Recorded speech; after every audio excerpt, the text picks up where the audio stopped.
दर्शकों, देश का विपक्ष इन दिनों सिर्फ मोदी मोदी करने में जुटा है, क्योंकि वे जानते हैं कि अगर राजनीति के इस बाजार में चर्चाओं में बना रहना है तो सिर्फ सुबह शाम मोदी, बीजेपी और केंद्र सरकार पर आरोप लगाए। आपको बता दें कि देश की पुरानी पार्टी कांग्रेस हो या बीजेपी की पूर्व साथी शिवसेना यूबीटी हो, अपनी राजनीति को चमकाने के लिए मीडिया के सामने मोदी विरोध में बयान देकर सुर्खियों में रहना पसंद करते हैं।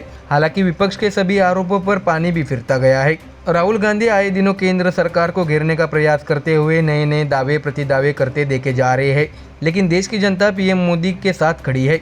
मोदी और बीजेपी ने विपक्ष को ये दिखा दिया कि देश की जनता उन पर कितना भरोसा करती है, इसलिए तो लगातार 3 बार सरकार बनाने में बीजेपी सफल हुई। ऐसे में एक बार फिर महाराष्ट्र में राजनीति का माहौल गर्म होने के आसार है। बता दें कि शिवसेना यूबीटी पार्टी के सांसद संजय राउत ने पंतप्रधान मोदी और बीजेपी को घेरते हुए बड़ा बयान दिया है। हालांकि ये भी सच है कि बीजेपी राउत के आरोपों को सीरियसली नहीं लेती। संजय राउत जो हर दिन मीडिया के सामने आकर बीजेपी को घेरने का नाकाम प्रयास करते रहते हैं, एक बार फिर संजय राउत ने पीएम मोदी, फडणवीस और अमित शाह पर राजनीतिक हमला बोल दिया है।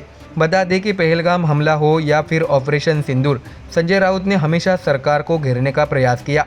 ऐसे में क्या कहा है संजय राउत ने अपने बयानों में, आइए जानते हैं इस खबर में। दर्शकों, आपको जानकारी दें कि शिवसेना यूबीटी के राज्यसभा सांसद संजय राउत ने एक बार फिर बीजेपी पर तीखे हमले किए हैं।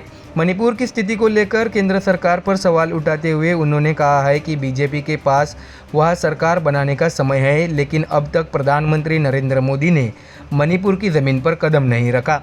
राउत ने तंज कसते हुए कहा है कि अब प्रधानमंत्री केवल नए मुख्यमंत्री के शपथ ग्रहण समारोह में पहुंचेंगे। ऐसे में संजय राउत के पंतप्रधान मोदी पर सवाल उठाने वाले बयान से अब वो बीजेपी के निशाने पर आए हैं। तो वही संजय राउत ने देश के गृह मंत्री अमित शाह पर भी निशाना साधते हुए बताया कि सरकार डरी हुई है, जनता नहीं। लेकिन फिर भी अगर गृह मंत्री कश्मीर जाते हैं तो मैं उनका स्वागत करता हूँ।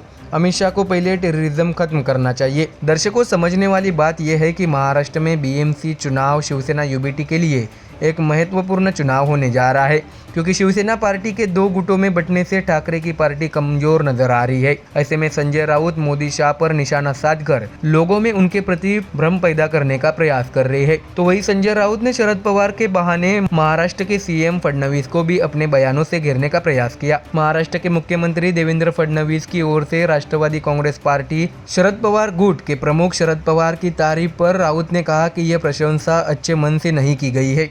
हालांकि उन्होंने कहा है कि अगर उन्होंने यानी फडणवीस ने उनकी तारीफ की है तो यह अच्छी बात है।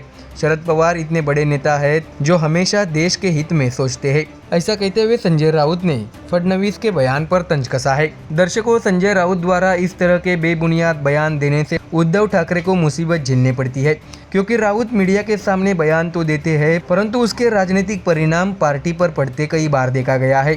तो वही सुप्रीम कोर्ट द्वारा बीजेपी पर की गई टिप्पणी पर बोलते हुए संजय राउत ने एक बड़ा आरोप लगाया है। उन्होंने कहा है कि 3000 करोड़ का घोटाला किसने किया? यह भारतीय जनता पार्टी ने किया। यह कॉन्ट्रैक्ट एक मेगा इंजीनियर कंपनी को देने की तैयारी थी। राउत ने कहा है कि सुप्रीम कोर्ट ने एक बार फिर बीजेपी को उसकी औकात दिखा दी है। उन्होंने अदालत का आभार व्यक्त करते हुए कहा है कि न्यायपालिका लोकतंत्र की रक्षा में आज भी मजबूत स्तंभ बनी हुई है।